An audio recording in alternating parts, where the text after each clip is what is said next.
Representatives for the senior Republicans and Democrats on the Senate and House panels declined to comment on the requests.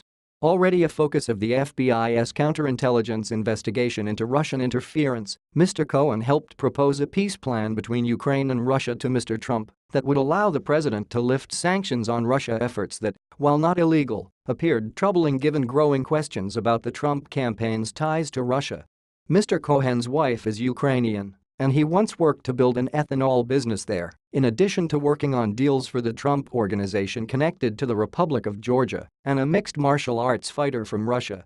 Mr. Cohen was named in connection with Russian efforts to interfere in the election in an unverified dossier paid for by Mr. Trump's political opponents and compiled by a former British intelligence agent.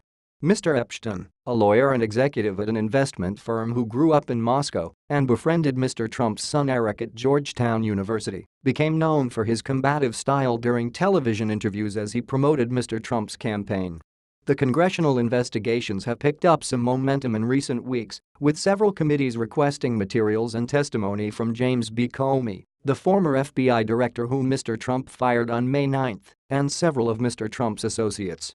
Last week, Michael T. Flynn, Mr. Trump's first national security advisor, informed Senate investigators that he would not comply with its subpoena for documents, citing the Fifth Amendment's protections against self-incrimination.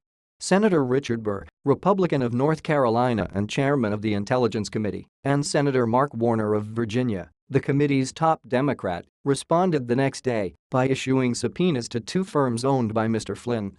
The committee later voted to give Mr. Burr and Mr. Warner blanket subpoena power, theoretically allowing them to speed the process through which they solicit information and testimony.